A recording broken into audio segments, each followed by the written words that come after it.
ABC show The Gates is set in a Stepford-like community that has some dark secrets buried below the surface of the picture-perfect neighborhood.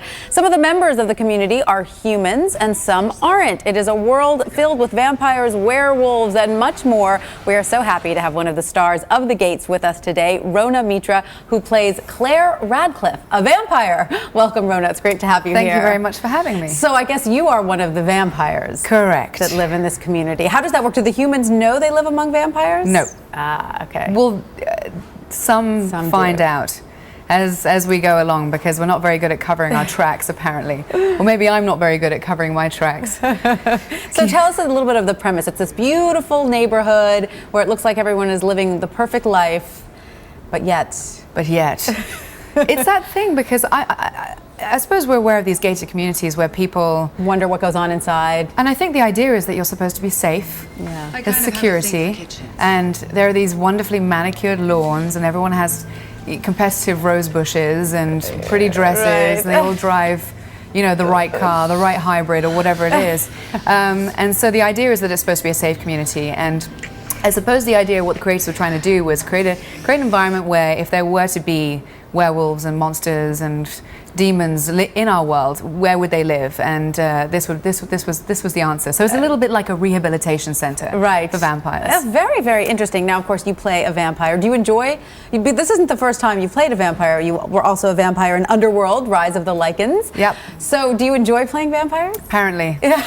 Yeah, I do actually. Yeah. I think it has something to do with my childhood. I grew up between two brothers, and so I was thrown graphic novels when I was a kid, and so I had to sort of get myself ensconced in my brother's world, and it just seemed that it was just so fantastical, and it's fun, and you know, television is such a marriage. So you know, when you're there and it's possibly for a really long time, you really want to make sure that you're loving what you're doing, and I do. That the character is really intriguing because we take it from an addict's perspective rather than just to kind of wow, she's kind of really rock and roll and hot. Yeah, you know, which vampires usually are. You know, she's a mother and she makes cupcakes, and then every once in a while she slips. Yes, slips. Well, certainly, I mean, vampires couldn't be hotter right now between the Twilight series and HBO's True Blood. I mean, they seem to be, if you're going to be a creature, you should be a vampire right now. You either want to be Betty White or a vampire. That's right. Basically. That's right. So and there's only one of her, so she's taken that spot. That's right. Well, everyone's fascinated. What do you think it is, though, about vampires? Is it this sort of this idea that they look like us, but yet they live this sort of,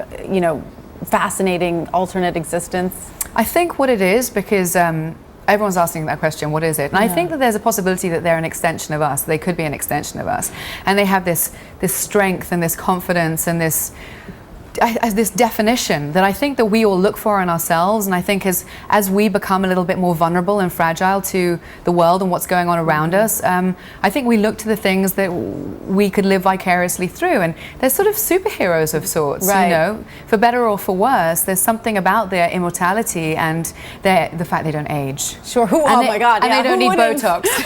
Who wouldn't love that? Live forever and look like you did when you were 20, right? I mean, that's right. You got it right there. Right. Now, do you prefer TV to film, or is it just two different sides of the same coin? I love them both. I really do. I love them both. And I look very much to either the character I'm going to play, or which is, you know, somebody that you have to fall in love with.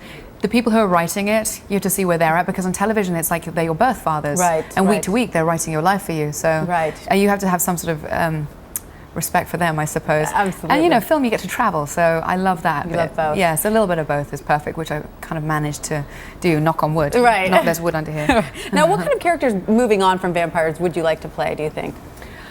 Oh gosh, well the thing is with this, actually, she's not your typical vampire, so I'm getting to play a really well-rounded woman who is a mother and is sensitive and is strong and is sensual and is also vulnerable. So I'm kind of covering a lot of the bases right now in this strange environment. The fact that she's a vampire is just one more facet. Yeah, but it's kind of cathartic in a way. That's great. Like one long therapy session. And you guys shoot in LA, is that right? Or are you shooting? No, we're in Louisiana. Louisiana, interesting. Yeah, we've been down there since March. And how is that? It's tough. It's tough. You know, it's tough. It's tough being there because we really feel what's going on down there. So of course. I'm doing what I can to lend a hand. And in fact, I was just working with Global Green, so I'm going to go down there next week and get involved with communities and do some of the cleanup myself. Oh, that's fantastic. That's fantastic that you're getting involved down there. Well, Rhona, it was so fun talking to you. It was lovely talking to you so too. much. Thank you for having me. And The Gates premieres Sunday, June 20th at 10/9 Central on ABC. Check it out. That is all the buzz we have for you today. I'm Tanya Rivero in New York. Thanks for watching.